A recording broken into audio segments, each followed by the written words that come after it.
We're super excited today to talk to you guys a little bit about Terminal Bench 2. Let's get into it. So what we're going to be doing right now is first we're going to reflect a little bit on Terminal Bench 1, what made it work, what didn't work so well, what we learned from it.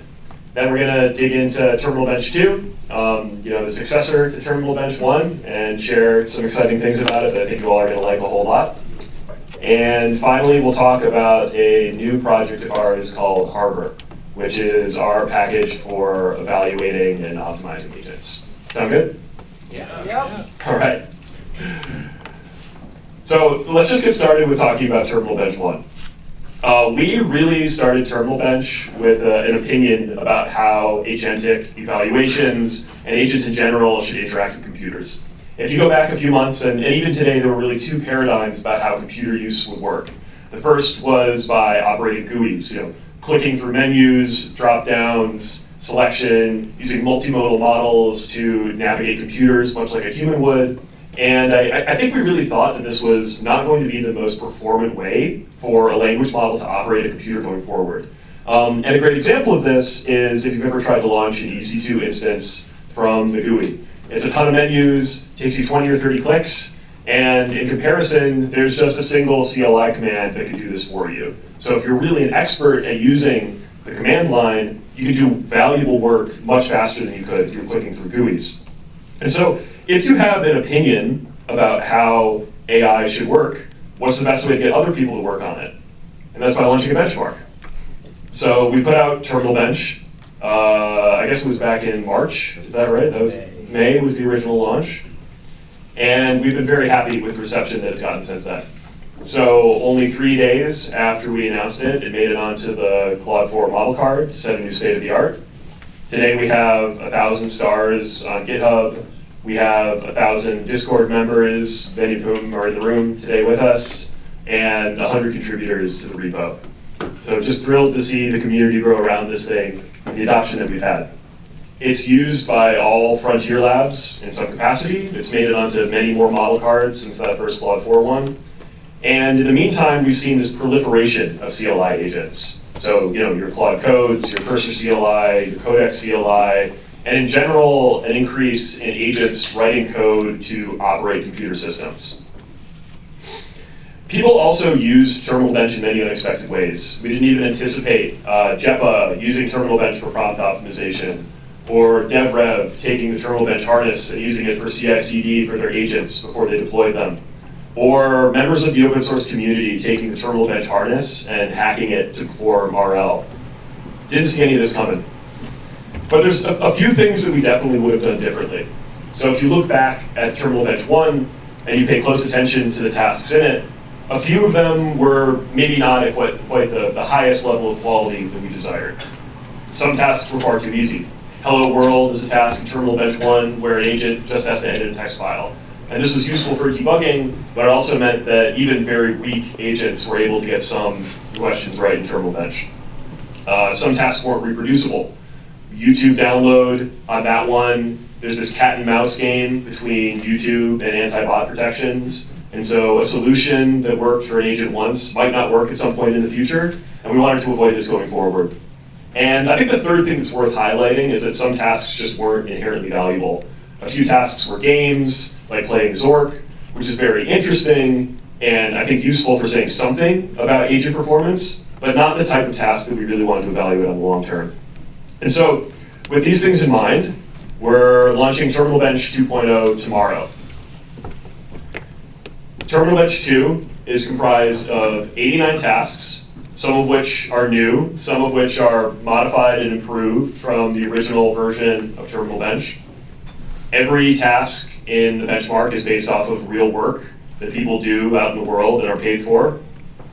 And my favorite part about Terminal Bench 2 is the improved verification.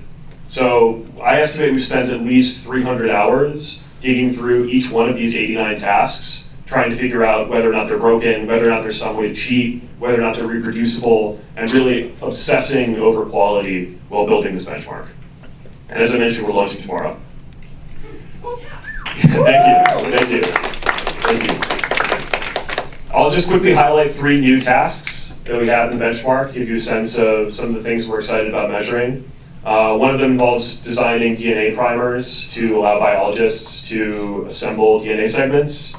This one I think is great because it's easy to describe and immediately obvious why it's so hard. Installing Windows 3.11 in an emulator on an Ubuntu box, and some cybersecurity tasks as well that I think are great for measuring the capabilities of frontier models in potentially dangerous scenarios.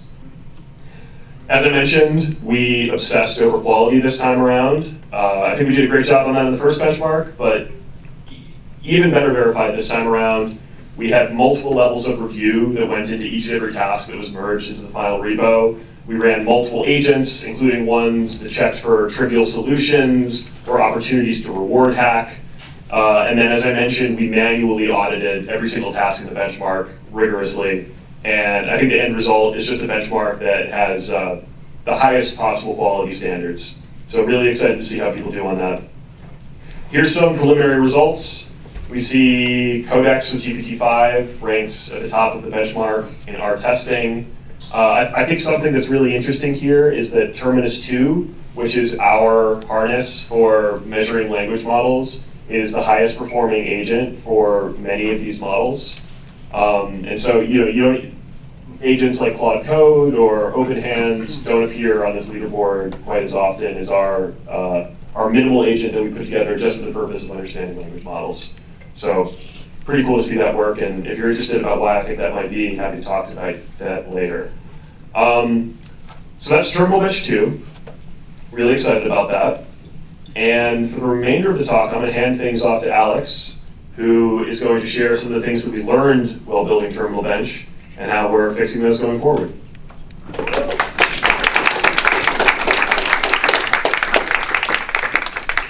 Awesome, thank you, Mike. Yeah, so we learned a few things by building a benchmark, actually by building two benchmarks. So I think actually the easiest way to take you guys through this process is to walk you through a day in the life of an agent developer. That's probably many of the people in this room, actually. So the first thing I think to myself is I have an agent. So I want to know if it's good. I think most people with agents want to know if they work. Most people buying agents also want to know if they work. So I think to myself, I should build an eval for my agent. Well, what do I need to build an eval? I need data. And what kind of data do I need?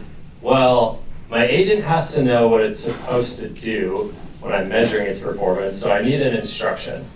And then my agent also needs a place where it can complete the instruction, right? And right now, agents automate computer work, so it should probably get a computer that it can operate in. Well, we'll give it a virtual computer, we'll give it a container.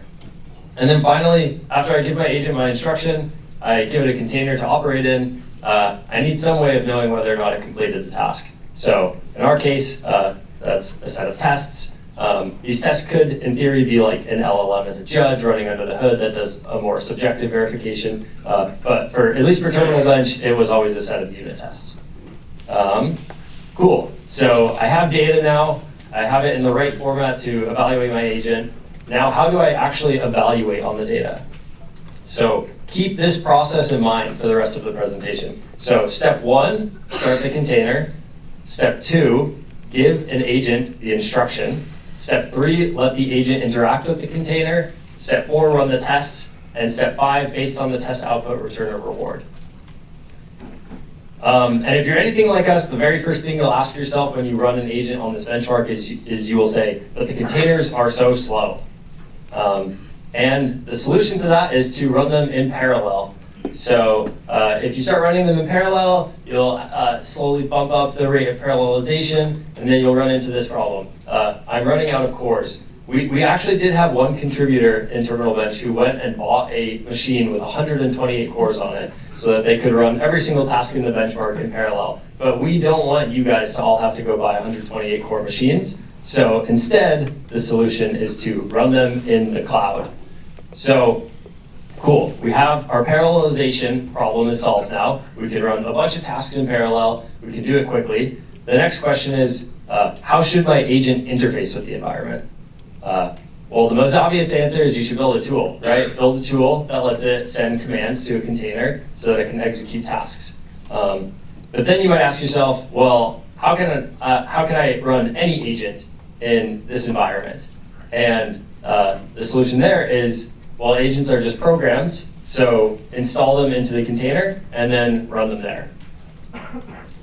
And now you have your setup is finished, you've defined your data, you've set up your process for evaluating on these tasks, and you'll then look at your results and you'll say, okay, my agent can't solve the task, but I need it to because I need to sell this agent to somebody. So maybe the first thing that you try to do is you say, I guess I'll optimize the prompt. Maybe JEPA seems like a good option, or one of the other prompt optimizers out there. Well, what do I need to optimize a prompt? Data in the same format. And how do I use the data? Well, step 1, start the container.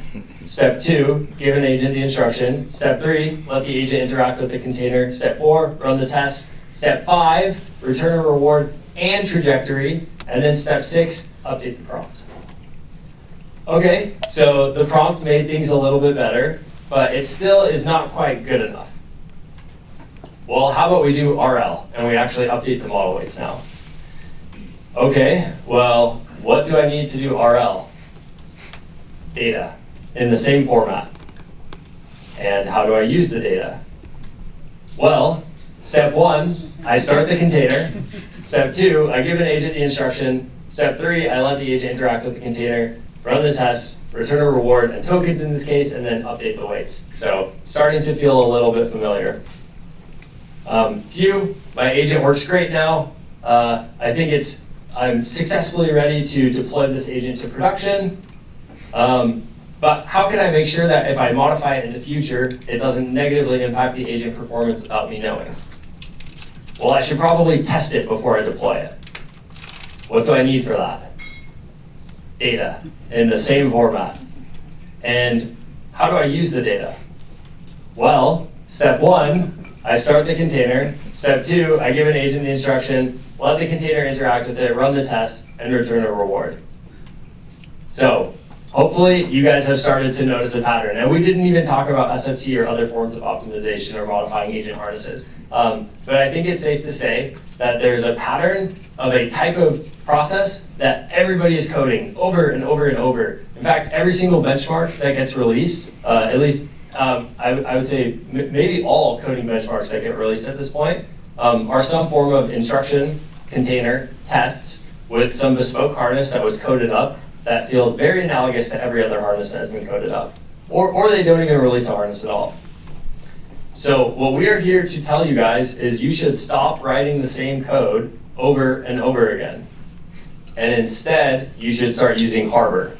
So Harbor is a package that we've been working on based on all of our learnings from Terminal Bench. And we're releasing it tomorrow, although you can technically go pip install it right now if you're really excited. And Harbor specifically is our new package for evaluating and optimizing agents and models in container environments. So specifically, Harbor has a standard task format, which is an iteration of the Terminal Bench task format, which we found to be very flexible and can often express most of the existing evaluations. It has popular agents pre-integrated, so Codex, Cloud Code, all of these agents just plug and play right out of the box. It has a data set registry with many popular benchmarks like SweetBench Verified pre-integrated, integrations with popular prompt optimization and RL frameworks like SkyRL, and then out-of-the-box cloud deployments using Daytona, Modal, E2B, or pick your favorite agent sandboxing solution. And the goal is that in just a few lines of code, you can run thousands of sandboxed rollouts in the cloud for evals and post-training. So yeah, we took everything that we learned and we tried to make it as simple as possible for you guys to go do your agent development and to optimize your agents as necessary and understand how they work without having to manage all the infrastructure yourselves. So yeah, pip install Harbor, Harbor run, Terminal Bench 2.0 in this case with Cloud Code and Haiku is a simple command from the command line. So to show you guys a little bit of what it looks like exactly to use Harbor, we're going to invite Atosh to the front, who's a Stanford PhD student who's been working on a project called DC Agent, and he'll share a little bit about how he's been using Harbor.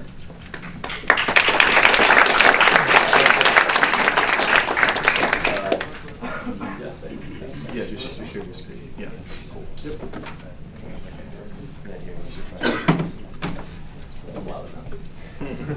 Alright. Can everyone see the screen? Okay, cool. Press the one button. So hello, my name is Atash. I am a lab mate of Mike's and a student of Ludwig's at Stanford. And I've been working on with a group of a lot of contributors on this project called Data Agent.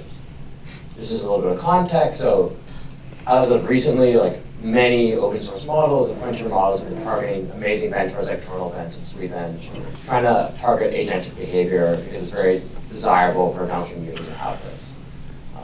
But it's very natural to want to do this in the open. So the question is, how would you actually build such a model in the open? And right now it's very, very tricky. One of the problems is there's not enough data to do so. And so for our group and with this project, is we want to be able to train an open source model to do agentic behavior in the open with a huge data set of really high quality agentic tasks. And so there's three main use cases of Harbor. So we have to do the whole model pipeline. So we start with data, we train the model on that data, and then we eval the model using these benchmarks. And all three use cases use Harbor. So Harbor is really, really important. So I want to walk through the first examples of data generation. So let me pull up. So we operate at a slightly different scale. So we need thousands and thousands of tasks. So here's a finder of a specific data set that I've created. So this is a bash textbook data set. These are all tasks in the Harbor format. So Harbor standardized this format so that we can represent a bunch of different tasks similarly. And we can use these tasks for training. So it looks like an instruction, which is like, solve this bash script task, whatever it may be. We have a Docker file, which is maybe a very simple Docker file.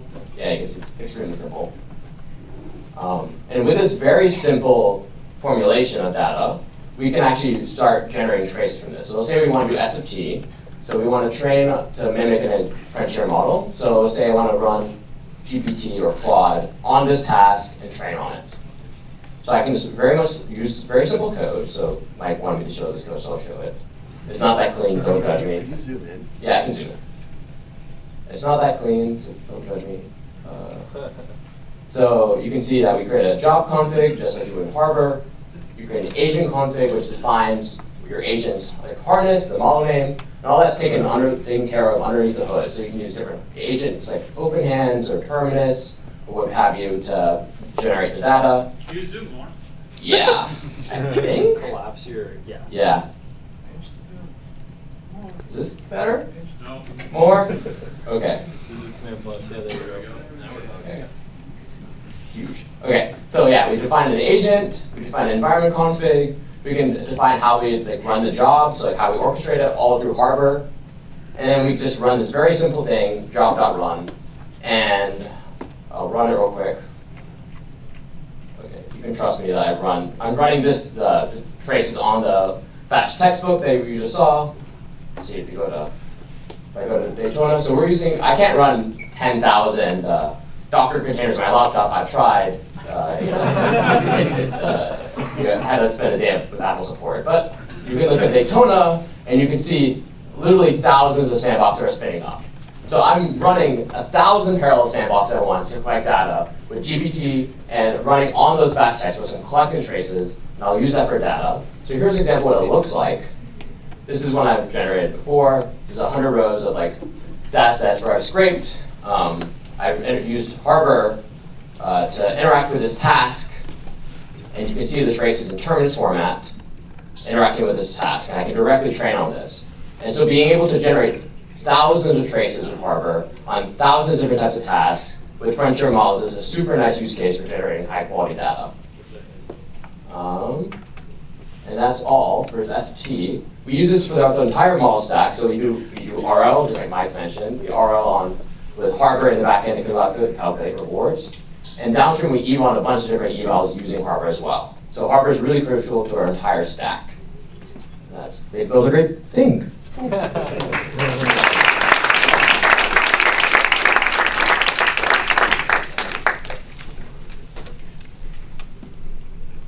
Thank you. Thank you, Atash.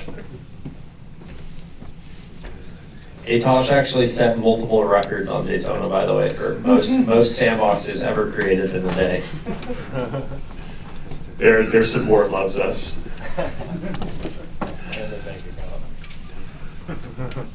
Yeah, so I guess just to summarize, thanks so much for coming out, everyone. We have two very exciting things launching tomorrow. Terminal Bench 2, an even better version of Terminal Bench with increased verification, harder problems, and even more environments.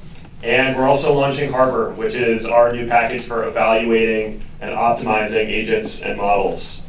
We're going to be announcing this tomorrow. Please follow us, consider retweeting if you think this is something that's interesting and people might think is cool, because I do. And if you're in this room, you probably do as well. And I also just, on a personal note, I want to say thanks so much to the community. I mean, this has been a fantastic open source effort by people from all walks of life, all corners of the country and the world coming together on Terminal Bench and Harbor. And really would have been possible without you all. So thanks so much, and looking forward to this next chapter. And we also did an interview with Mike and Alex on Space a while ago. So thanks for having us back. We are joined by two new folks. I just wanted to give you guys a chance to introduce yourselves. Andy, maybe you want to go first? I'm Andy. I'm a founder of Databricks and Perplexity and this thing called Laud. Laud is in collaboration with Ludwig and Stanford and Mike and the rest of the DC Agent and Terminal Bench community working on things like this. Hey everyone, I'm Ludwig. I'm an assistant professor at Stanford. I also work at Anthropic in the pre-training team. And yeah, together with Andy, Mike, and Alex, I was very excited to put a Terminal Bench together over the past year. Did you start Datacomp? What's your affiliation with Datacomp?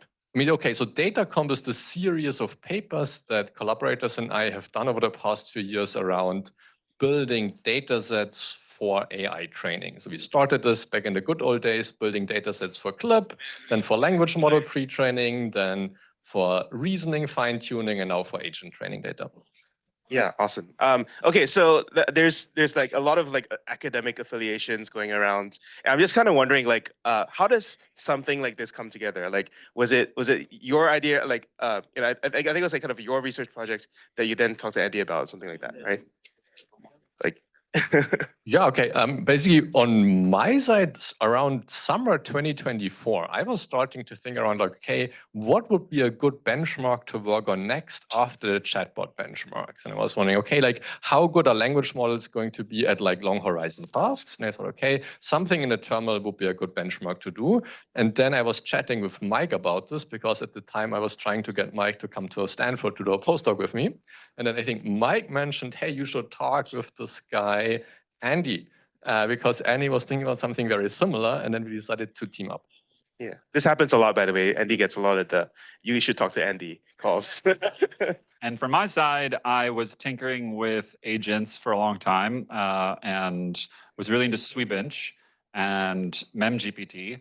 And then Devin happened, and I thought, wow, that's an interesting demo. I wonder how much of it's smoke and mirrors. But it seemed cool that it was using the terminal. And I had this hypothesis that I put in some slide at some point that like maybe the terminal is one tool to rule them all, because you can do almost anything on your computer. And maybe this dates back to when I was an undergrad and I used to turn my mouse upside down in the computer lab at Wisconsin and try and do everything from the terminal, because I was like an operating systems nerd and I wanted to like be a hacker at like Billjoy developing Unix. And so I had this fantasy that like really awesome computer nerds don't need the mouse and we should just do everything in the terminal. And that carried with me to, oh, well, maybe agents can do everything in the terminal too.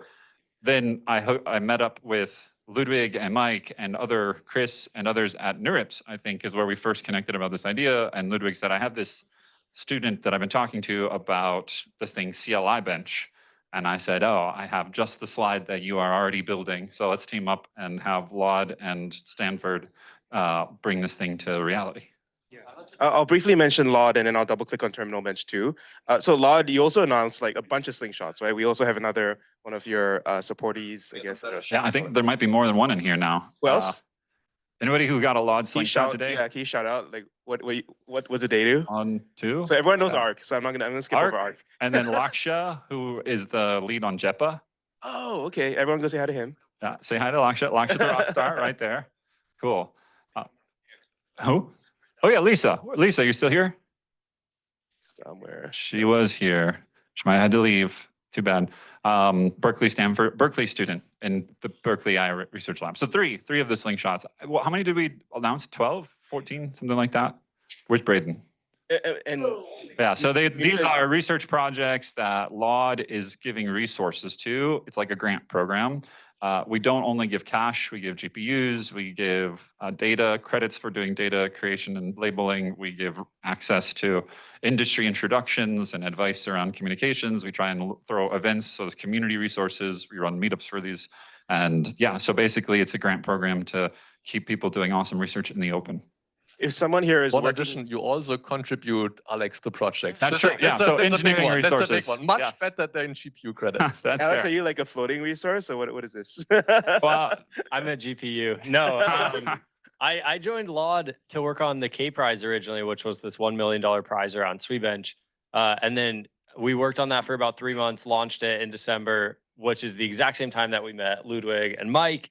And then after that, yeah, I kind of spent all of my time working on Terminal Bench with Mike. So we kind of just organically became the co-creators of it. And Terminal Bench is the largest investment we made in any one of the slingshots so far. Got it. Okay, Terminal Bench 2. I think a lot of like notable things. I really like that slide where you were like calling out issues that you fixed.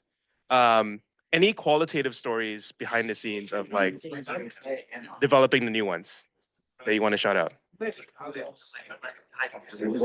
So you said they were all backed by real work. You paid a real human to do it or something? We didn't pay anyone. We used an incentive that's more powerful in the world of academia, which is co-authorship. And we told people if they created 3 tasks for Terminal Bench, they could be a co-author on the paper that we eventually published. And I think we got maybe 250 task contributions and 89 of them made it into the benchmark. And the reason a task might not make it into the benchmark is if it was too easy or if we didn't feel that it quite lived up to the quality standards that we were hoping for. And it's actually very hard. We learned a lot of lessons on what makes a good task, and it's very hard to both to build a high quality task and to judge whether a task is high quality. So yeah. Interesting. Yeah, I mean, I think that's also like, I think you want to add something. Well, I wanted Ludwig maybe to chime in because Ludwig has done this before, bringing together collaborators, and it's a pretty unique thing in Ludwig's research style to get so many PhD students and researchers across many different groups, multiple faculty, like 4 or 5 faculty members with their PhD students coming and dedicating many hours to creating this human PhD brain generated data set. And that's a thing that the frontier labs are actually paying shit tons of money to generate with companies like Surge and Scale and the rest. And being able to find an incentive structure in the open ecosystem that gets extremely high quality training and or in this case evaluation data generated is like it's like singular and hard to put a value on. So it's really cool. So I don't know if you wanted to say a little bit more about how you did it in past projects or. I mean, okay, so I think a lot of the credit really goes to Mike and Alex. So like shepherding the open source community and so on was really great to see so many people contribute. And this is really a big team effort. I think as Alex said, like if you make it a paper and you give everyone a share in the project, this is a little bit like in the startup ecosystem, right? Everyone gets a little bit of equity here, everyone gets a little bit of co-authorship. And yeah, I mean, I think the important thing is sort of like having a network of people who are interested in similar things. You find other people who are excited about the same project, start building it together. And then as the thing gains momentum, you can add more people. And yeah, I think this has worked very well in the past with the Datacom projects, worked well with Terminal Bench. So excited about that approach in open source. Yeah, we've covered Datacomp every NeurIPS. And when I saw you guys all had the same shirts, I was like, this guy is like super well organized, like very abnormal project that you might see in academia. Okay, I can't be, I can't have Greg here and not make comparisons with Terminal Bench 2 and RKGI 2 and like that developments. Something that Greg is sort of pushing is for evaluations based on games or any sort of much more long-term agentic sort of intelligence? Any inspiration in like developing the arc of terminal bench? Like, is there a terminal bench 3? What are the main directions that you're interested in pushing this?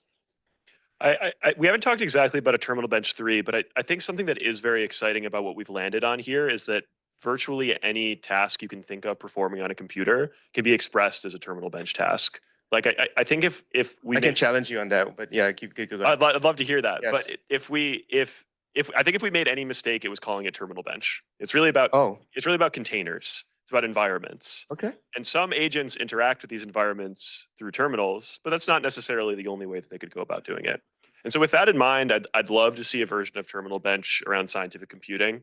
We have a handful of tasks that are in this vein already, but I think it would be great to bring the scientific community together to create like a state-of-the-art, very hard scientific benchmark, where success on that benchmark would mean accelerating the pace of science. And so can you give a few short examples as to what does scientific computing mean here? Sure. So we have a couple of examples like this already in the benchmark. I mentioned we have this one that involves DNA assembly, modifying strings that will then be turned into proteins to achieve certain goals. Much of this goes above my head. We have great contributors who figure out these tasks and vet them for us. We have another task that involves understanding spectra. I think much of a scientist's work looks like a computer scientist. It's spending time on a computer, writing code to solve their problems. And if we can make this faster and easier, we can hopefully accelerate scientific progress. There's a professor in astronomy at Caltech that I met recently related to a scientific grant program that we run at Law called the Moonshot Grant Program, which is trying to fund scientists using AI to make scientific progress. And this professor is really well known because she took the first picture of a black hole, and that was in the news. Katie something? Yeah. She's a professor now? I think so. Okay. Nice. Yeah, professor. Did I get that right? Okay, so fact check me. So that's a great example of people using AI and models to like analyze images to kind of measure and take pictures of the phenomena. We did the CZI Chan Zuckerberg pod today, and I went to the Imaging Institute, and they do so much 3D imaging of cells, and they sort of slice layer by layer, and it's very computationally intensive. So you got me some idea. My challenge was mostly that when you build something like Harbor, and you mentioned like the terminus format, is that what it's called? You kind of lock in an opinion on what an agent is, and that changes every year. One of the things that I was thinking about when I was looking at it was like, okay, this is very text-based, but like, something that I'm seeing that, sitting at Cognition, I'm seeing is that computer use is coming back. And so my challenge to you is kind of, how do you know what an agent is? You're kind of like locking it down right now. I have thoughts on this, but I see Alex is locked and loaded, so go for it. I can give my answer, and then maybe Mike will add more to it. So the thing about an agent is really no matter what exactly it does or what exactly its implementation is. I think we even had it on one of our slides. It's a program, right? It's this program that you execute, and it ultimately does something. That may not stop. That may improve over time with memory. Yeah, exactly. Like it could run for a really long time, and it could be like doing all sorts of things, curating context and stuff like that.